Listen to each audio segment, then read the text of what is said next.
Hello.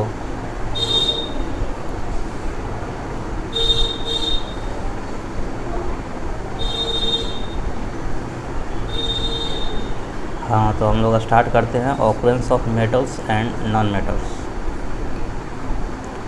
ये easy chapter है।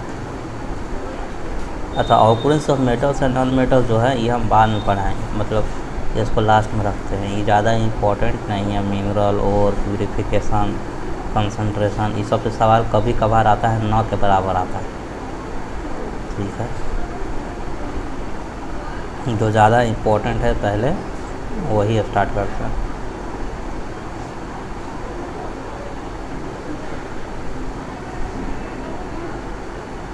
Corrosion मतलब जंग लगने की प्रक्रिया।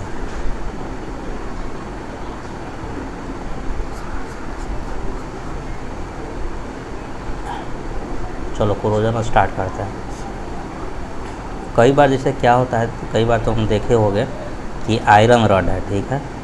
आयरन रॉड के ऊपर ना जंग लग जाता है जब तुम अगर हवा में ऐसे ही खुली हवा में छोड़ दोगे या फिर इसको पानी में भी डाल दोगे लोहे को, तो भी ऊपर जंग लग जाता है।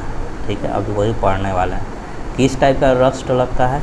रस्ट मतलब कि जो लोहे के ऊपर रेड ब्राउन टाइप का एक रस्ट जम जाता है, जिसे जंग बोलते हैं। उसका कलर कैसा होता है? Red brown. ठीक है, और रेड ब्राउन जो होता है ये सॉफ्ट होता है, हार्ड नहीं होता है। ये क्या होता है? सॉफ्ट। बस इसमें इतना अभी और डिटेल में पढ़ेंगे। ये सिर्फ इंट्रोडक्शन लिखा हुआ है कि क्या क्या होता है। अभी तो आयरन के बारे में पूरा आएगा। देखो, रस्टिंग ऑफ आयरन एक स्पेशल टॉपिक है, ये सब पढ़ने की ज़रूरत नहीं है। The corrosion of iron is called rusting, तो भी आ रहा है corrosion heat of the metals are called rusting. खैर, अपन मेन पॉइंट पे आते हैं जो क्वेश्चन आ सकता है। देखो, रस्टिंग ऑफ आयरन अभी पढ़ रहे हैं, ठीक है। अब रस्टिंग ऑफ आयरन पे जंग कब लगता है भाई? तो आयरन पे जंग तभी लगेगा जब आयरन जो है डायरेक्टली कांटेक्ट में आए, किससे? एयर के कांटेक्ट में आ जाए, ठीक है। और देखो, एयर में क्या होता है? ऑक्सीजन। तो लोहे पे जो जंग लगने का कारण क्या है? ऑक्सीजन है। तो हवा में तो ऑक्सीजन है ना भाई, है। तो या तो तुम खुली हवा में छोड़ दोगे तो जंग लग जाएगा, ठीक है। एंड ये तो पहला होना चाहिए, एयर होना ही चाहिए जिसमें ऑक्सीजन होना चाहिए। दूसरा होना चाहिए क्या? वाटर। ये दोनों अगर प्रेजेंट रहेगा तभी लोहे पे जंग लगेगा। दोनों में से कोई एक रहेगा तो नहीं लगेगा। जैसे कि मान लेते हैं कि लोहा है, ठीक है। एक रूम में सिर्फ ऑक्सीजन है, ओनली ऑक्सीजन, सिर्फ ऑक्सीजन। अगर तुम लोहे को रूम में रख दोगे, ऑक्सीजन के कमरा में रख दोगे, तो लोहे पे जंग नहीं लगेगा, बिकॉज ऑक्सीजन तो है लेकिन वाटर नहीं है, समझे। तो ये दोनों होना आवश्यक है, तभी लोहे पर जंग लगेगी, अन्यथा नहीं लगेगी। दूसरी बात, तो जब हम ओपन एयर में रखते हैं, खुली हवा में, ऐसे ही रूम में रख दोगे या फिर कहीं दरवाजे पे लोहा लगा हुआ है, तो उसमें जंग लग जाता है। बिका है क्योंकि एयर है, एयर में तो ऑक्सीजन भी है और एयर में वाटर वेपर भी है, तो दोनों मिल गया, वाटर भी मिल गया और ऑक्सीजन भी मिल गया, तो लोहे में तो जंग लगेगा ही, ठीक है। अच्छा, अब जब लोहे पे जंग जो लगता है, देखो ये पहला पॉइंट क्लियर हो गया कि क्या क्या चाहिए। तो चाहिए अपना एयर एंड वाटर दोनों चाहिए। यहाँ लिखा हुआ है, देखो, condition necessary for the rusting of iron. Iron पे रस्ट जमने के लिए क्या क्या कंडीशन की आवश्यकता है? बोथ एयर भी चाहिए एंड वाटर भी चाहिए। The two condition are necessary for rusting of iron take place. पहला यहाँ लिखा हुआ पॉइंट वाइज देखो, प्रेजेंस ऑफ एयर मतलब कि ऑक्सीजन, और प्रेजेंस ऑफ वाटर मतलब कि मॉइस्चर। तो एयर में तो मॉइस्चर भी होता है, वेपर कंटेंट भी होता है, तो वाटर वहाँ से मिल गया, और एयर में ऑक्सीजन भी होता है, तो मिल गया, ठीक है। अब देखो यहाँ पे लिख रहा है, हम अंडरलाइन किए हैं कि डंप एयर एलोन। ये डंप एयर क्या होता है? खुली हवा। जैसे कि बाहर अपने तुम्हारे रूम में भी है, खुली हवा है वो, अब उसमें होगा ऑक्सीजन और उसमें होगा वाटर, तो लोहे पे जंग लगेगा। तो डंप एयर कहने का मतलब है जो खुली हवा। Alone supply both the things, air water, air भी सप्लाई करेगा वाटर भी सप्लाई करेगा, तो दोनों होता है डंप एयर में ओपन एयर में, ठीक है। Required for rusting of iron. अब दूसरे पॉइंट देखो, अगर हम लोहे को सिर्फ पानी में डाल दें, लोहे को पानी में डाल दें, जैसे कि ई वाटर है और इसमें एक आयरन का टुकड़ा डाल दें, क्या जंग लगेगा? हाँ जंग लगेगा। क्यों? क्योंकि वाटर में ऑक्सीजन प्रेजेंट है ना भाई, अब वाटर खुद है, वाटर खुद है, तो जंग लगेगा।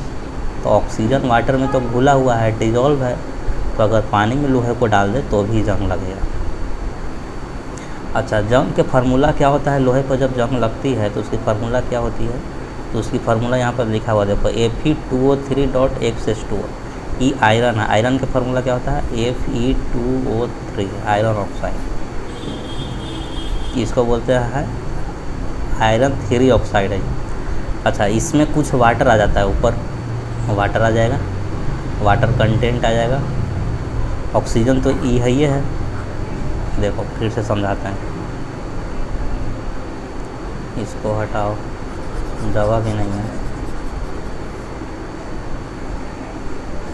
ई अपना आयरन है, Fe है, ठीक है।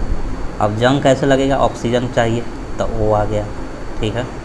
तो इसका जो फार्मूला होता है FeO कुछ नहीं होता है, Fe2O3, आयरन तो आयरन है, एक ऑक्सीजन आ गया 3, अब प्लस वाटर भी कुछ आ जाएगा, तभी तो जंग लगेगा। दोनों अति आवश्यक है, ऑक्सीजन भी चाहिए और वाटर भी चाहिए, ये दोनों प्रेजेंट होना चाहिए। तो ये जंग का फार्मूला होता है, ठीक है। रस्टिंग ऑफ आयरन का फार्मूला होता है, रस्ट का फार्मूला है, ये क्या है? ये रस्ट है। इसको क्या बोलते हैं हम लोग?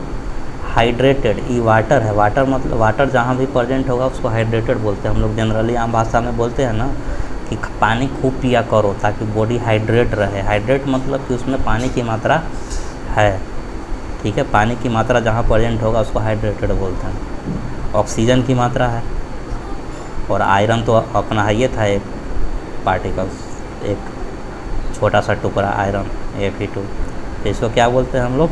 Hydrated iron 3 oxide. ये आयरन 3 ऑक्साइड है, 3 को ऑक्सीजन है, तो 3 ऑक्साइड ऐसे लिखते हैं। अब वाटर के वाटर नहीं लिखेंगे, आगे हाइड्रेटेड लगा देंगे, तो हाइड्रेटेड आयरन 3 ऑक्साइड, ठीक है। तो ये हो गया रस्ट का फार्मूला। तो रस्ट का फार्मूला याद करना है क्या? ये ऑप्शन में आएगा, टिक लगा दोगे, Fe2O3.X2O। समझ में आ ही गया कि आप आयरन लो, आयरन में ऑक्सीजन भी डालो और वाटर भी डालो, जंग लग जाएगा, ठीक है। ऑक्सीजन और वाटर की आवश्यकता होती है, जंग लग जाती है। अच्छा, ये जो रस्ट है इसका कलर कैसा होता है? इसका कलर होता है रेड ब्राउन। ये पूछता है रेड ब्राउन, ठीक है। दूसरा पॉइंट, जंग लगने से लोहे की वज़न घटेगा कि वज़न बढ़ेगा? तो वेट जो होता है, अगर आयरन में जंग लग जाए तो वेट बढ़ जाता है, याद रखना, घट नहीं जाएगा। एक कन्फ्यूजन रहता है कि लोहा में जंगवा लग जाता है तो खा जाएगा जंगवा लोहवा के, तो कमिए ना जाएगा, नहीं, बढ़ जाता है। जब जंग लगता है तो लोहे की वज़न बढ़ जाता है, वेट बढ़ जाता है। जंग और क्या क्या हम लोग अभी रिवाइज करा देते हैं, बहुत ही इंपॉर्टेंट टॉपिक है। जंग जो होती है, रस्ट के कलर होता है रेड ब्राउन। रस्ट लगने से लोहे की वज़न बढ़ जाती है। रस्ट के फार्मूला क्या है? हाइड्रेटेड आयरन 3 ऑक्साइड, ठीक है। और रस्ट किन कारणों के कारण लगता है? ऑक्सीजन प्रेजेंट होना चाहिए और वाटर होना चाहिए। अगर वाटर में है कोई आयरन का टुकड़ा, उसमें भी लगेगा, बिकॉज वाटर में ऑक्सीजन घुला हुआ है और वाटर है ही है, तो वहाँ भी लगेगा। खुली हवा में अगर है आयरन का टुकड़ा, वहाँ भी लगेगा, क्योंकि खुली हवा में ऑक्सीजन है प्लस वाटर पेपर भी है, मॉइस्चर भी है, तो जंग लगेगा।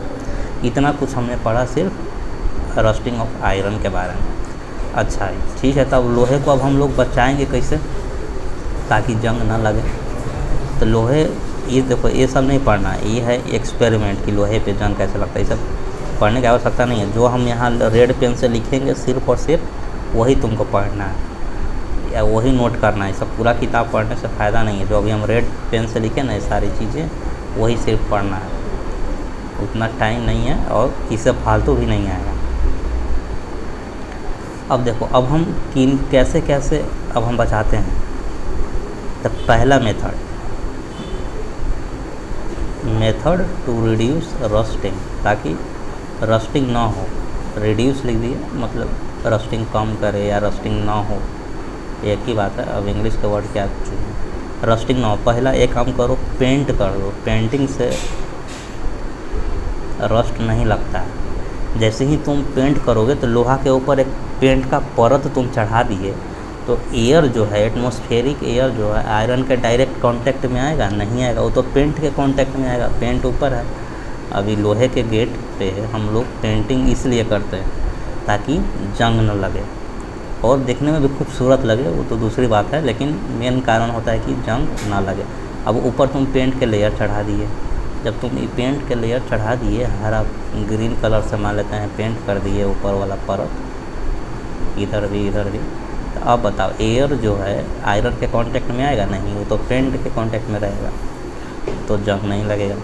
तो पेंटिंग करने से क्या होता है कि रस्टिंग नहीं लगता है। दूसरा क्या है, दूसरा मेथड है अपना, पहला मेथड लिख लिया, दूसरा मेथड लिखना उसी में। दूसरा मेथड जो है वो ज़्यादा इफ़ेक्टिव नहीं है। कि दूसरा मेथड क्या कहता है कि अगर ये आयरन है तो तुम ऊपर ना या तो ग्रीस या आयल का एक लेयर चढ़ा दो, मतलब आयल से मालिश कर दो, ग्रीस या आयल से, ग्रीस एंड आयल से। बेसिकली हम इसलिए कर रहे हैं कि एयर जो है डायरेक्टली रड के, आयरन रड के कांटेक्ट में ना है। तो ये ज़्यादा इफेक्टिव नहीं है कि तेल लगाओगे बार बार, फिर तेल सूख जाएगा, तो ये करते रहो। तो ग्रीस या तेल से भी हम लोग बचा सकते हैं लोहे को, ठीक है।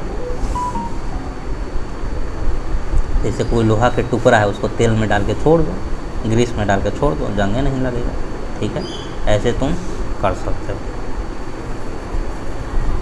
अच्छा, इसका उपयोग कहाँ है पता है? जब तुम साइकिल में चेन, साइकिल का चेन देखा है, साइकिल का चेन, ओकरा में तेल क्यों डालते हैं? तो कहेगा कि तेल इसलिए डालते हैं कि स्मूथ चले, हल्का चले। नहीं, उसका ये भी एक कारण होता है ना कि चेन में जंग नहीं लगता है तेल डालने से। इसीलिए आयल के चेन में ना तेल बराबर डालना चाहिए, हमेशा डालते रहना चाहिए। चाहे मोटरसाइकिल का हो, चेन में ग्रीस डालाता है ताकि चेन में जंग न लगे और चैन जो है जल्दी ख़राब ना हो। साइकिल का चैन रहता है या मोटरसाइकिल का चैन रहता है, ठीक है। तो इसका ये उपयोग है, ग्रीस एंड आयल का यहाँ यूज होता है, ठीक, समझ में आया। अब तीसरा स्टेप में हम लोग चलते हैं। तीसरा स्टेप क्या है? तीसरा स्टेप सबसे इम्पोर्टेंट है, यही पूछता है एग्ज़ाम में। आज तक जो भी क्वेश्चन आया है यही पूछा है कि rusting of iron can be prevented bye galvanisation. यही पूछा है आज तक और यही इम्पोर्टेंट है। Rusting of iron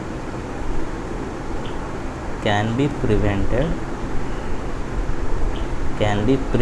bye galvanisation.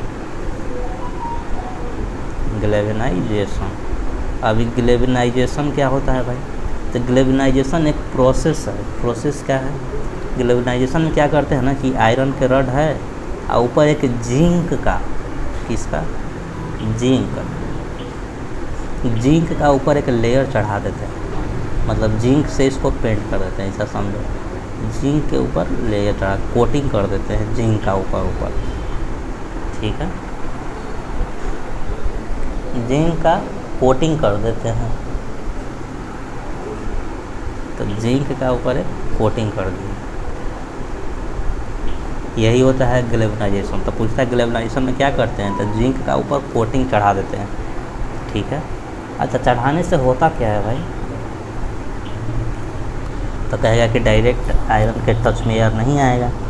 नहीं, ये क्या करता है कि जो ऊपर जो जिंक हम चढ़ाएं, तो ऊपर एयर है, ठीक है। एयर में क्या है? ऑक्सीजन है। तो जिंक ऑक्सीजन के साथ रिएक्ट करके जिंक ऑक्साइड बनाता है।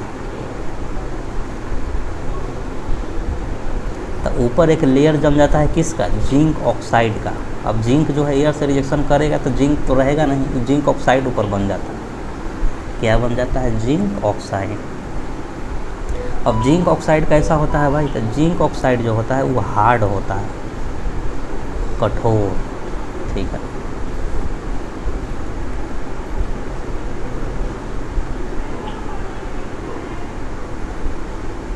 अभी जब हार्ड होता है ना, तो वाटर वेपर को या फिर एयर को आयरन के कांटेक्ट में आने नहीं देता है, ठीक है। तो इसमें तुम यही चीज़ याद रखना कि गैल्वेनाइजेशन एक प्रोसेस है जिसमें जिंक के कोटिंग करते हैं, ठीक है।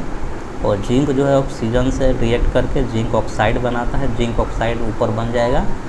तो कंफ्यूज नहीं होना, ऊपर जिंक तुम रखोगे ना आयरन के ऊपर, तो डायरेक्ट फिर एयर से रिएक्शन करके जिंक नहीं, जिंक ऑक्साइड का एक ऊपर लेयर निर्माण हो जाता है, ऊपरी जहाँ जहाँ एयर से कांटेक्ट में आएगा जिंक ऑक्साइड ऊपर बनता जाएगा और जिंक ऑक्साइड का एक लेयर बन जाएगा, वो बहुत हार्ड होता है। वाटर वेपर एयर को कांटेक्ट में आयरन क्या नहीं देगा, वो इतना हार्ड है कि कैसे आएगा, ठीक है। पोरस नहीं ना है कि छोटी छोटी छिद्र इसमें है नहीं। पेंट में तो कभी कभी छोटा छोटा छिद्र भी बन जाता है, तुम देखेगा।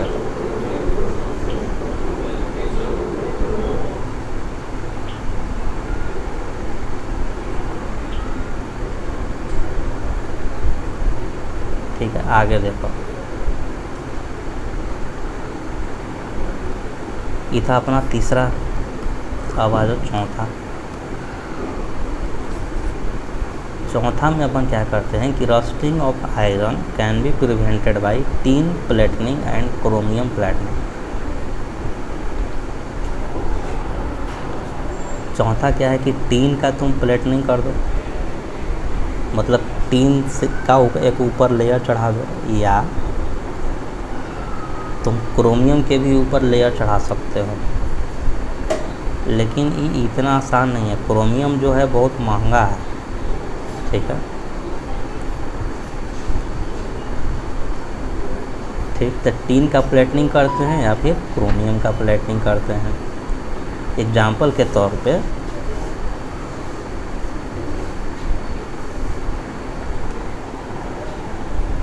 जो टिफ़िन बॉक्स होते हैं, टीन प्लेटनिंग करो या फिर क्रोमियम प्लेटनिंग करो या फिर निकेल प्लेटनिंग करो, एक ही बात है। निकेल का भी ऊपर एक लेयर चढ़ा देते हैं, निकल प्लेटनिंग। ये सारी चीज़ें प्लेटनिंग करते हैं एक्स्ट्रा, ठीक है।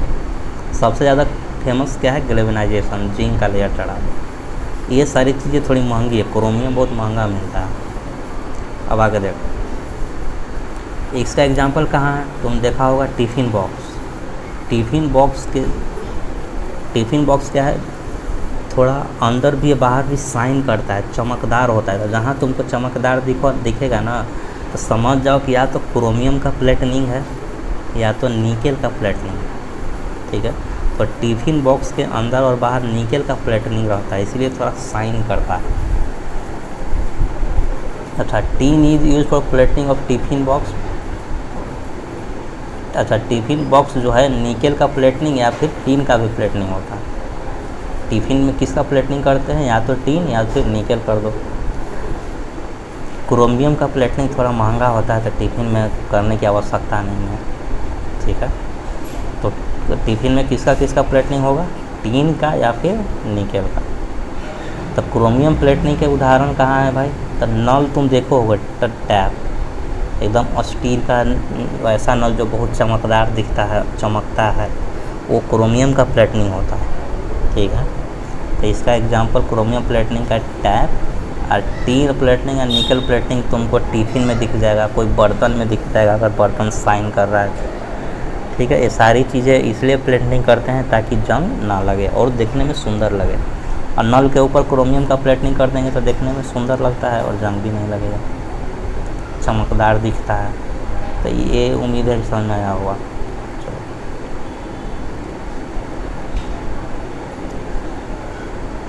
अब देखो, rusting of iron can be prevented by alloying it to make a stainless steel. अब देखो क्या करते हैं, एलवाय समझता है, एलवाय होता है मिक्सचर ऑफ टू और मोर, 2 या 3 धातुओं का मिक्सचर कर देते हैं गला के, ठीक है। वो आगे एलवाय आएगा, नेक्स्ट आगे चैप्टर है। तो इसमें हम कैसे, this rusting can be prevented by alloying it to make a stainless steel.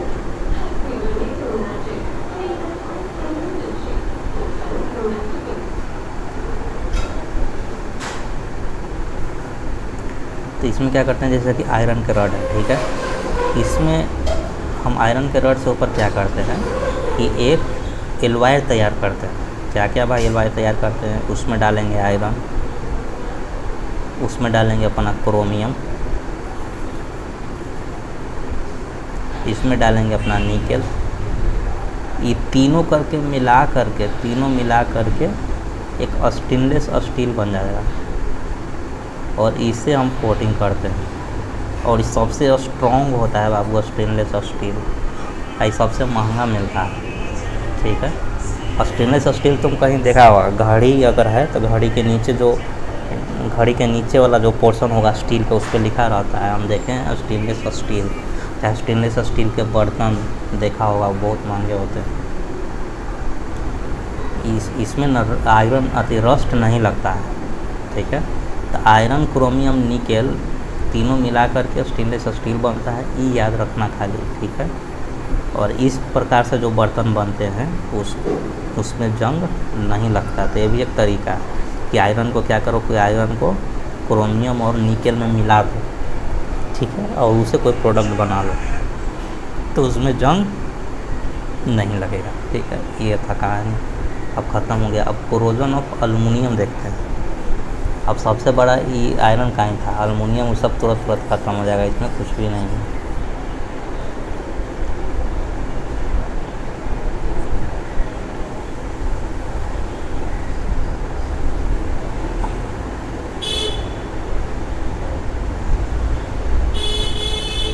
जब एल्युमिनियम में जंग लगता है तो इसका जो शाइनिंग होता है, एल्युमिनियम के बर्तन देखा होगा नए नए में खूब चमकेगा, और जब यूज़ कर लेगा थोड़े दिन तो वो थोड़ा डल हो जाता है, दिखने में सुंदर नहीं लगेगा कि 2 महीना बर्तन में लिया हुआ होगा, लगेगा कि 10 साल पुराना बर्तन। तो उसका जो शाइनिंग है वो एकदम ख़त्म हो जाता है, बिकम से एकदम डल जैसा लगने लगेगा, खुरदुरा टाइप के, कलर भी भाग जाएगा, ठीक है, इस टाइप का दिखने लगता है जब रस्ट हो जाता है। तो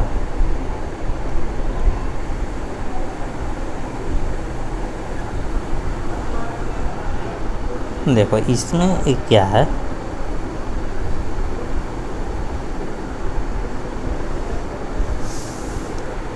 इसमें हम लोग कोटिंग किसी भी चीज़ का नहीं करते हैं, ये प्रकृति की देन है कि आराम से कोटिंग हो जाता है। कैसे, जैसे ये एल्युमिनियम का एक टुकड़ा है मान लेते हैं,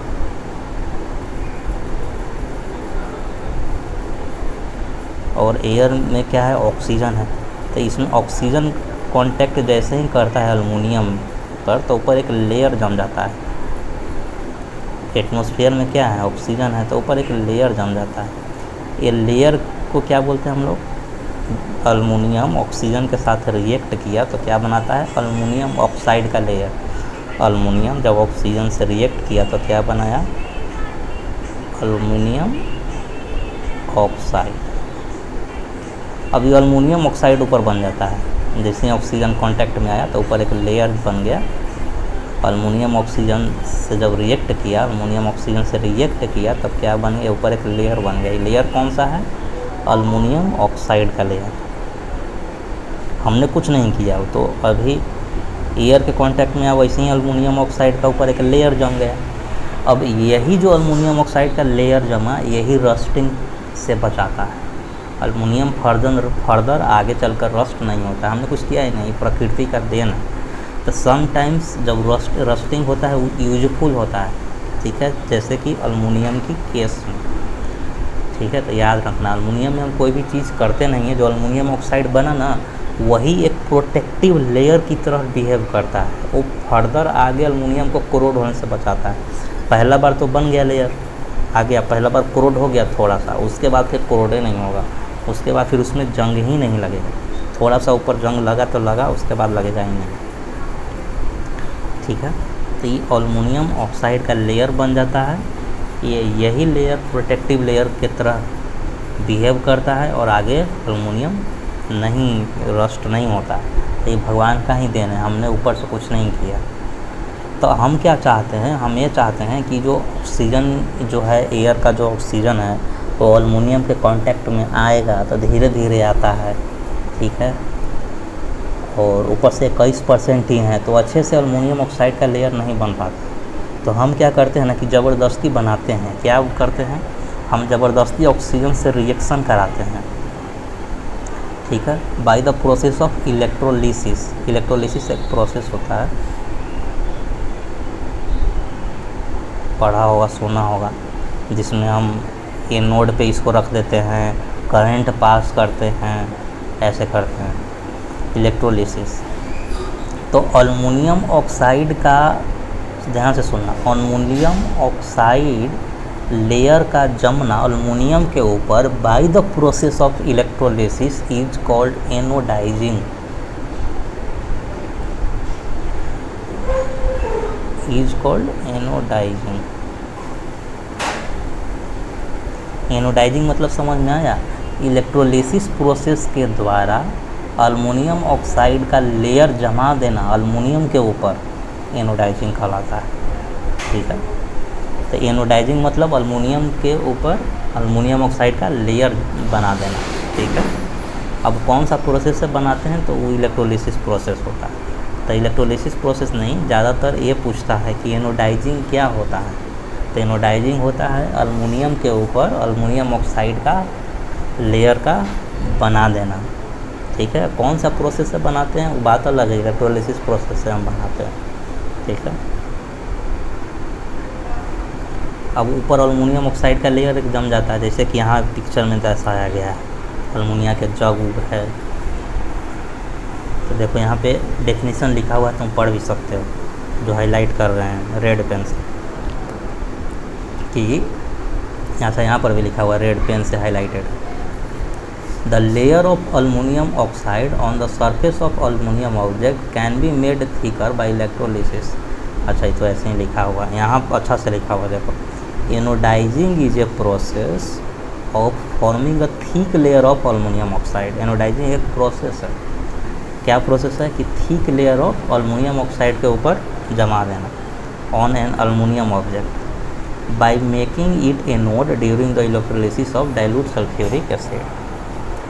ये अल्मुनियम को क्या करते हैं ना कि एनोड पे रखते हैं और यहाँ बैटरी से जोड़ देते हैं, ठीक है। एक और इलेक्ट्रोड ले लेते हैं और इधर सल्फ्यूरिक एसिड रहता है लिक्विड के रूप में H2SO4, इसमें करंट दौड़ा देते हैं। तो अल्मुनियम के ऊपर एक ऑक्सीजन और H2SO4 से ना जब करंट दौड़ाओगे तो ऑक्सीजन यहाँ से ब्रेक होता है H2SO4 से, ऑक्सीजन यहाँ पे आना स्टार्ट होगा अल्मुनियम के ऊपर। अब जब अल्मुनियम के ऊपर ऑक्सीजन आना स्टार्ट होगा तो एक लेयर बन जाता है ऊपर अल्मुनियम ऑक्साइड का। तो ये हो गया एनोडाइजिंग। इसको क्या बोलते हैं? एनोडाइजिंग बोलते हैं कि अल्मुनियम के ऊपर एक अल्मुनियम ऑक्साइड का लेयर जम गया, ठीक है। तो ये एक प्रोसेस होता है, इसको इलेक्ट्रोलिसिस बोलते हैं। पूरा जो राम कहानी है, ये कौन सा प्रोसेस है? इलेक्ट्रोलिसिस। एनोडाइजिंग समझ में आया? अल्मुनियम ऑक्साइड का लेयर ऊपर जमा देना अल्मुनियम के ऊपर एनोडाइजिंग कहलाता है bye the process of electrolysis. अब कोरोजन ऑफ कॉपर पढ़ते हैं। कॉपर में भी जंग लगता है, तांबा के लोटा में जो जंग लगे हुए देखे हो? हाँ, तो तांबा में जो जंग लगता है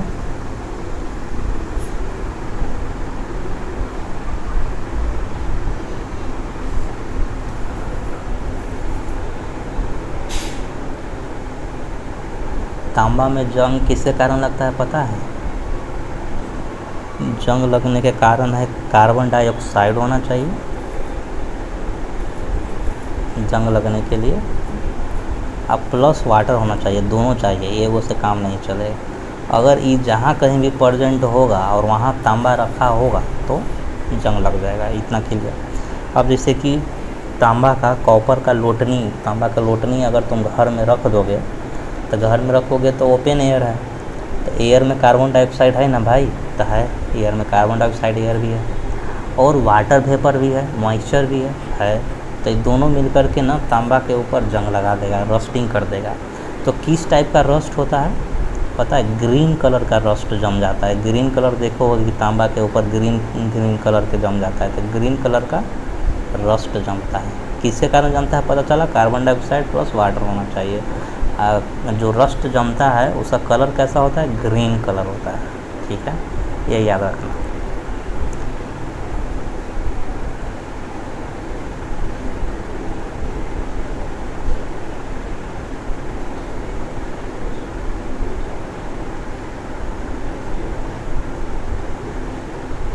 बाकी याद करने की ज़रूरत नहीं है। अच्छा, अब इसका रस्ट हटाते कैसे हैं, रिमूव कैसे करते हैं, तो तुम इसको क्लीन करेंगे हम किससे, अगर पीतल की लोटनी है तो किससे क्लीन करोगे, डाइल्यूट एसिड से। कोई सा भी एसिड उठा लो, सल्फ्यूरिक एसिड, H2SO4, वो डाइल्यूट करो और उसे तुम धो दो, तब जाकर के जो ऊपर ग्रीन लेयर जो जम गया है वो साफ़ हो जाएगा। ठीक है, और फिर से लोटनी का कलर कैसा होता है, तांबा का कैसा कलर होता है, रेड ब्राउन। रेड ब्राउन जो है कॉपर का कलर होता है।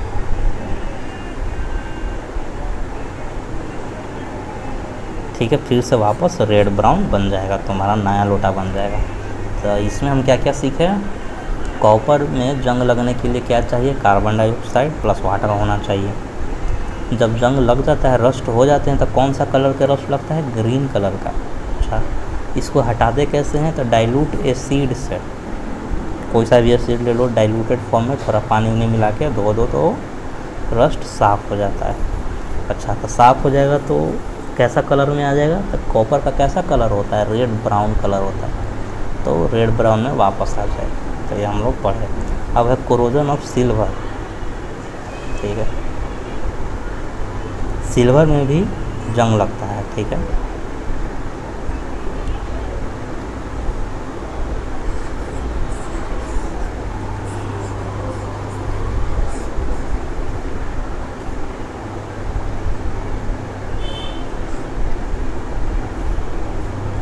सिल्वर जो है बहुत शाइनिंग ऑब्जेक्ट है। शाइनिंग देखा होगा, चांदी के अथी अंगूठी, चांदी का गहना वगैरह देखा हुआ है ना।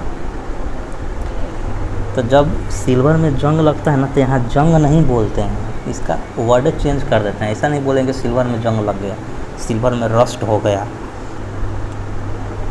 बोलेंगे कि सिल्वर जो है टार्निश हो गया, सिल्वर हैज़ बीन टार्निश्ड।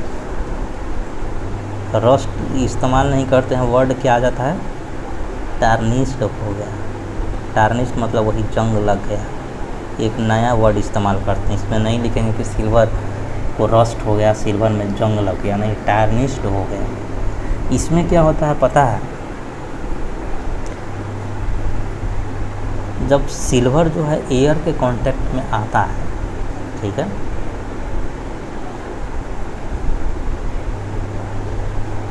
अच्छा, इसमें जंग किसके कारण लगता है, तो एयर के कारण लगता है। तो एयर में ऐसा क्या रहता है जिसके कारण लगता है, तो एयर में है ना सल्फाइड गैस होता है, हाइड्रोजन सल्फाइड गैस H2S।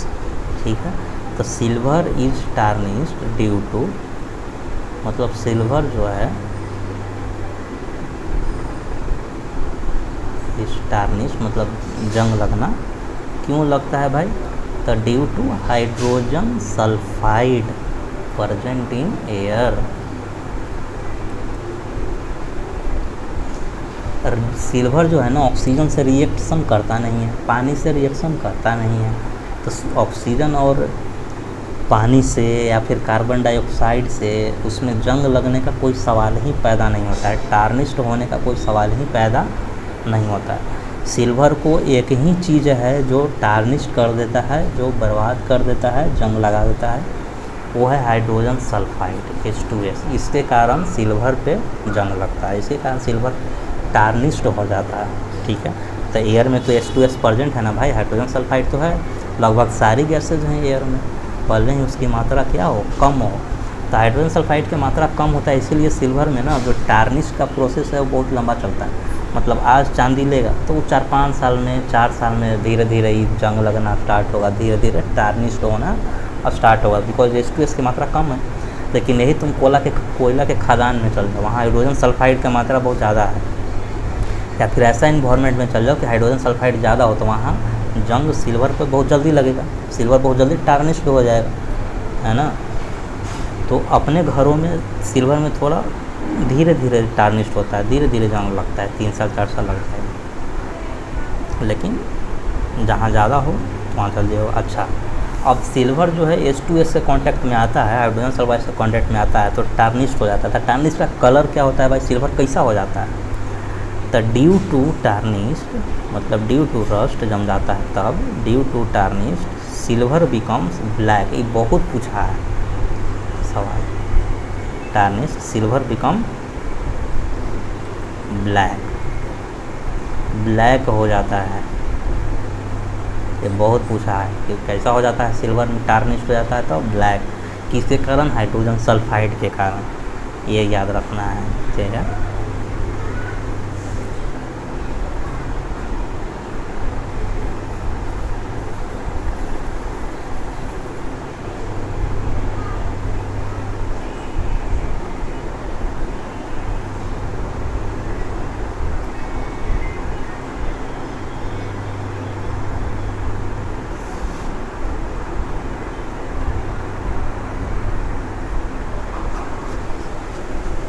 कोई दिक्कत है नहीं, ये ब्लैक हो जाता है। तब ब्लैक किसके कारण हुआ, सिल्वर में क्या आया, सिल्वर मतलब Ag में, Ag किससे कांटेक्ट में आ गया, H2S से कांटेक्ट में आ गया। तो जब Ag जो है H2S से कांटेक्ट में आया तो क्या बना दिया, silver sulphide, Ag2S, silver sulphide बना दिया। और ये कौन सा कलर का होता है, ब्लैक कलर का होता है सिल्वर सल्फाइड। तो यही जंग लगा देता है, सिल्वर सल्फाइड बन जाता है। वो जो ब्लैक हो जाता है ना, वो ब्लैक क्या होता है, वो ब्लैक है सिल्वर सल्फाइड है वो ब्लैक, ठीक है। जैसे कॉपर में हम लोग पढ़े थे कि ग्रीन क्या था, तो कॉपर कार्बोनेट था, CuCO3। हालांकि अच्छा नहीं पढ़ा है, कोई ज़रूरत नहीं है। कार्बन डाइऑक्साइड के कांटेक्ट में कॉपर आता है तो कॉपर कार्बोनेट, जैसे लिख लेना। जो ग्रीन कलर जो बनती है, ग्रीन कलर, वो कॉपर प्लस कार्बन डाइऑक्साइड आकर के कॉपर कार्बोनेट बनाता है। यहाँ पे लिखा हुआ है, देखो CuCO3, इम्पोर्टेंट नहीं था कॉपर वाला इसलिए छूट गया। कॉपर कार्बोनेट बनाता है, ये ग्रीन कलर का होता है, यही जंग लगता है कॉपर में। और सिल्वर में क्या है, ब्लैक किसके कारण होता है, सिल्वर सल्फाइड। पूछेगा कि tarnished of silver due to silver sulphide, ठीक है। कैसा कलर में होता है, ब्लैक कलर में होता है। उम्मीद है कि समझ में आया होगा। तो जो ब्लैक कलर होता है वो क्या होता है, सिल्वर सल्फाइड होता है। सिल्वर से सल्फर का रिएक्शन होकर के, हाइड्रोजन सल्फाइड का रिएक्शन होकर के सिल्वर सल्फाइड बना देता है। अब उसको देखा होगा तुम कि सिल्वर सल्फाइड जब जम जाता है तो मम्मी सब ब्रश लेकर के खूब रगड़ती है ताकि छूट जाए। और इसमें रिमूव होने का कोई तरीका नहीं बताया है, वैसे ही धो धा के ठीक हो जाएगा। दिक्कत कुछ नहीं है, सब चीज़ें पढ़ लेना, धीरे धीरे पढ़ाएं, समझ में आया होगा। अब आगे देखते हैं the case of gold and platinum. अब गोल्ड और प्लेटिनम ऐसा है कि इसमें जंगे नहीं लगता है, ठीक है, किसी से रिएक्शन नहीं करता है, चाहे वो एटमॉस्फेयर में कुछ भी प्रेजेंट हो, गोल्ड में रिएक्शन नहीं करता है, प्लेटिनम में रिएक्शन नहीं करता है। इसीलिए गोल्ड जो है इतना महंगा है, ज्वेलरी खूब बनता है। बिकॉज अगर पानी से जंग लग जाता तो गोल्ड भाई कौन पहनता है, गोल्ड पहन के तो कोई नहा भी नहीं सकता है कि सोना को सिकड़ी पहन के नहाएंगे कि फिर पानी से रिएक्शन करके कुछ और बना दे। तो गोल्ड में या प्लेटिनम किसी से रिएक्शन नहीं करता, ठीक है। इसका गहना बनाना, इसलिए तो सोना इतना महंगा मिलता है।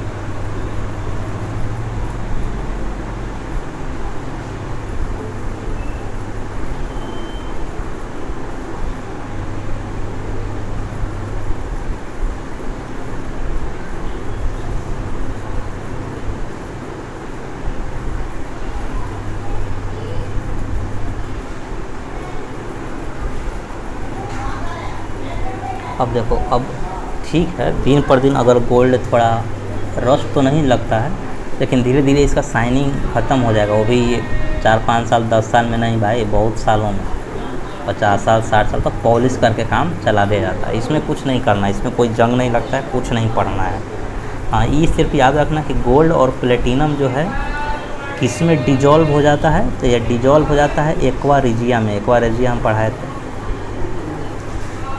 एक्वा रेजिया में डिजॉल्व हो जाता है गोल्ड और प्लेटिनम।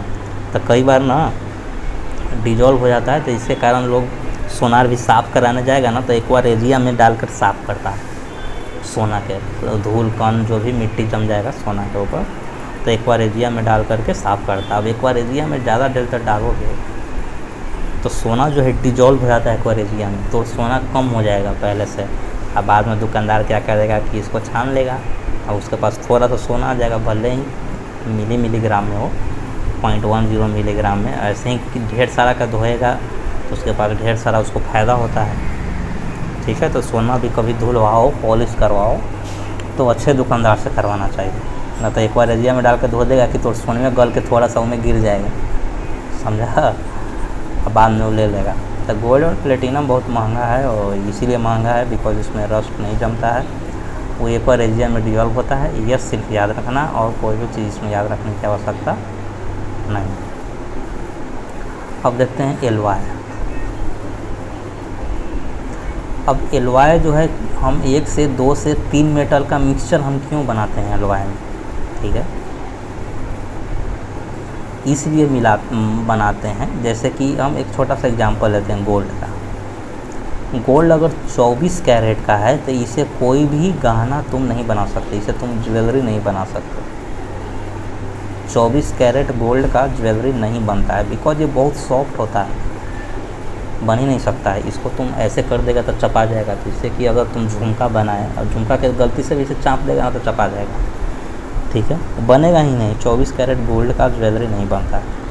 तो ये 22 कैरेट गोल्ड का अपने भारत में ज्वेलरी बनता है। तो बाकी 2 पार्ट क्या है, तो 2 पार्ट हम लोग इसमें कॉपर मिला देते हैं। क्या मिला देते हैं, एक पार्ट कॉपर मिला दो, कॉपर या क्या मिलाते हैं, लेकिन ज़्यादातर लोग कॉपर ही मिलाता है। कॉपर के साथ साथ तो कहीं लिखा होगा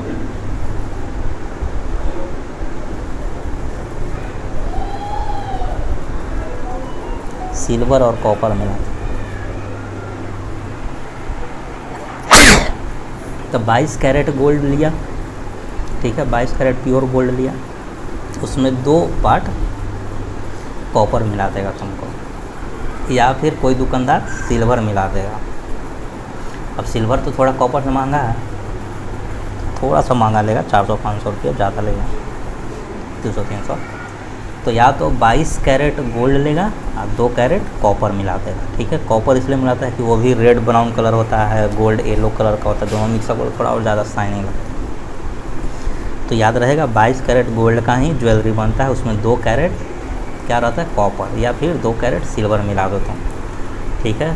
ताकि कॉपर मिलाने से क्या होता है कि अब जो गोल्ड पहले सॉफ्ट था बिल्कुल, अब वो एकदम हार्ड हो जाएगा। अब तुम झुमका दबाव नहीं दबेगा, बाली दबाव नहीं दबेगा, कोई भी ज्वेलरी, सोना का अंगूठी है, कितनों दबाव नहीं दबेगा, क्योंकि उसमें 2 पार्ट क्या है, कॉपर है, वो हार्ड कर देता है।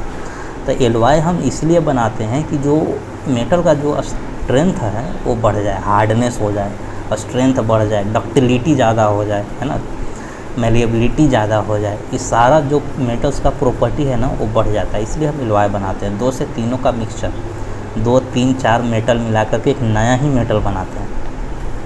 जैसे दूसरा एग्जांपल अगर हम ले, एक होता है ड्यूरा एल्युमिनियम।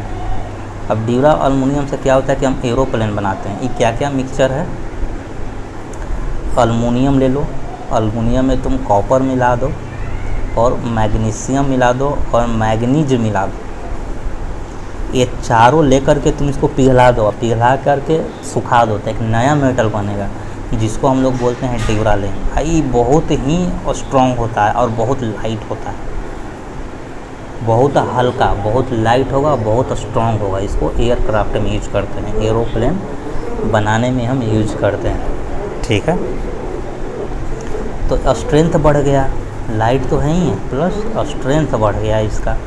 तो ये सारी चीज़ें हम लेकर के सारे चीज़ों को गला दो और गला करके मिला दो, उसे फिर सुखा दो तो एक नया मेटल बनेगा जिसे ड्यूरालिन बोलते हैं। ये बहुत हल्का होता है और बहुत हार्ड होता है, एरोप्लेन एयरक्राफ्ट में यूज होता है। इस तरीके के एग्जांपल, ठीक है। दूसरा स्टेनलेस स्टील तुमको बताए थे। स्टेनलेस स्टील जो है बहुत हार्ड होता है। कैसे बनता है, आयरन ले लो, क्रोमियम ले लो, प्लस निकेल ले लो। ये पूछता है, जो हम लिख रहे हैं वो याद करना है। ये मिला करके स्टेनलेस स्टील बनता है, ये भी बहुत हार्ड होता है, ठीक है। और रस्ट भी इसमें नहीं लगता, यह भी एक फ़ायदा है। अच्छा, इसका इस्तेमाल कहाँ करते हैं स्टेनलेस स्टील का, पता है? कैंची बनाने में, सीजर्स, जो स्टील का तुमको कैंची ना बहुत शाइनिंग कैंची देखता होगा तुम, ठीक है, बहुत शाइन करता होगा, तो लोहा के कैंची नहीं रहता है जो तुम सोचते हो कि स्टील का है, नहीं स्टील का भी नहीं है, वो स्टेनलेस और स्टील का कैंची है। मतलब उसमें आयरन, क्रोमियम और निकेल तीनों गला दो और गला करके नया मेटल बनेगा, उससे कैंची बना दो, वो स्टेनलेस स्टील होता है, ठीक है। मतलब डॉक्टर जितना इंस्ट्रूमेंट इस्तेमाल करता है जो तुमको देखने में स्टील लगता है, वो स्टील नहीं, क्या होता है, स्टेनलेस स्टील होता है। कैंची वगैरह यहाँ पे लिखा हुआ है।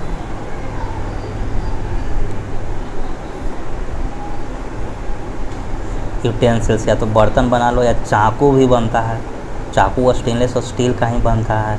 सीजर्स, कैंची, या फिर कोई सा भी टूल्स डॉक्टर का हो, वो सब स्टेनलेस स्टील का बनता है, क्योंकि बहुत हार्ड होता है ना। चाकू बना दे अथी का, अल्मुनियम का, तो कटेगा ही नहीं, ठीक है। स्टील का प्योर बना दे तो वो ज़्यादा स्ट्रॉन्ग नहीं होता है। स्टेनलेस स्टील बहुत ज़्यादा स्ट्रॉन्ग है, तभी ना सब्जी कटेगा फटाफट। तो चाकू जो बनता है वो स्टेनलेस स्टील का बनता है। आयरन, क्रोमियम और निकेल, याद रखना। अच्छा, अब कुछ चीज़ें याद रखना, कुछ क्या क्या बनता है। जैसे ब्रास है, अरे पीतल हम किसको बोल रहे थे, कॉपर, तांबा, वो तांबा था यार, हम पीतल बोल दिए। ब्रास का मतलब पीतल होता है। अब देखो, जो ग्रीन कोटिंग जो होता है, ग्रीन कोटिंग हम कॉपर में हम बोल दिए कि पीतल के लोटा में तुम देखो पीतल नहीं, ये जो कॉपर वाला पढ़ाए थे ना तुमको, कॉपर कार्बोनेट बनता है, ग्रीन कलर का रस्ट जम जाता है, बिकॉज कॉपर कार्बोनेट के कारण ग्रीन कलर का बन जाता है। तुम डाइल्यूट एसिड से उसे धो दो, वो कॉपर नहीं, वो पीतल नहीं, तांबा होता है वो, ठीक है। तांबे के बर्तन में ग्रीन कलर का देखा होगा, तांबा का अपना घरे जग है ना, ओकरा में ग्रीन कलर के बनता है, ठीक है। सॉरी, यहाँ हम तांबा बोल दिए इसको, ये है सो कॉपर, पीतल बोल दिए थे। ये कोरोजन ऑफ कॉपर मतलब तांबा, ठीक है। ये तो तुम पहले से भी जानते हो, कॉपर मतलब तांबा। तो तांबा का बर्तन होता, तांबा का लोटा, तांबा का जग दादी जो पानी पीती है, ओकरा में ग्रीन कलर के कोटिंग जमता है। तो ये थोड़ा ध्यान रखना, ये मिस्टेक हो गया था। हाँ, ब्रास का मतलब पीतल होता है, ये बनता है कॉपर और जिंक।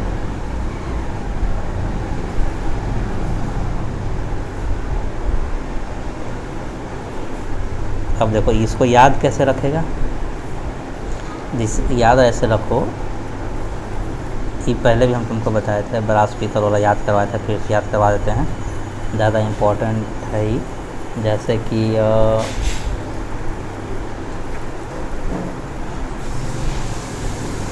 कि ये वो पत्नी है, ठीक है, पत्नी अब नया शादी हुआ, वो छठ पूजा करना है, तो अपने पति के बोलती है क्या कि पीतल के बर्तन नहीं लाए, क्यों जी, पीतल के बर्तन नहीं लाए क्यों, मतलब कि कॉपर, जी मतलब जिंक। है पीतल से ना सूप जो होता है, पीतल का सूप होता है, तो छठ में पूजा अर्घ देते हैं, ठीक है। तो ऐसे याद कर लेना। आगे है ब्रॉन्ज का मेडल मिलता है, कांसा जिसको बोलते हैं, ये बनता है कॉपर और टीन से। अब किसी को कांसा मिलेगा जो थर्ड पोजीशन पे आएगा उसको मिलता है, पहला वाला का तो गोल्ड मिलता है, दूसरा पोजीशन पे आया तो उसको सिल्वर मेडल, तीसरा पोजीशन पे आता है उसको ब्रॉन्ज मेडल मिलता है। अब जिसको ब्रॉन्ज मेडल मिलेगा वो बेचारा गुस्सा में रहेगा। अब गुस्सा में रहेगा तो खिसिया करके क्या बोलेगा, कुत्ते तुमने हमें ब्रॉन्ज का मेडल दिया, तो कू मतलब कि कॉपर, और ते मतलब कि टीन, ठीक है। तो थर्ड वाला पोजीशन में यही ना बोलेगा कि कुत्ते तुमने कहाँ से ब्रॉन्ज मेडल दिया यार, कांसा का मेडल दिया, ठीक है। तो ऐसे करके याद रखो। सोल्डर मतलब कि तुम सोल्डिंग करते हो ना, जैसे टीवी का सोल्डिंग करते हो, रेडियो में सोल्डिंग करते हैं, तो सोल्डर किससे होता है, सोल्डर होता है लेड और टीन से, 50% लेड और 50% टीना से होता है, याद रखना। एमलगम, अभी एमलगम क्या होता है भाई, तो एमलगम होता है एल्वाय ऑफ मरकरी मेटल विथ 1 और मोर देन मरकरी के साथ अदर कोई सा भी मेटल मिला दो, कोई सा भी, एक्सेप्ट किस हो, आयरन। ये हज़ारों बार पूछा है। एमलगम क्या होता है भाई? तब मरकरी के साथ कोई दूसरा मेटल मिलाओगे ना, उससे एमलगम होता है। मतलब मरकरी दूसरे मेटल के साथ मिल करके एमलगम बनाता है, याद रहेगा। एक्सेप्ट आयरन, ये हज़ारों बार पूछा है कि आयरन कौन सा मेटल है जो मरकरी से मिल करके एमलगम नहीं बनाता है, तो कौन सा मेटल है? आयरन।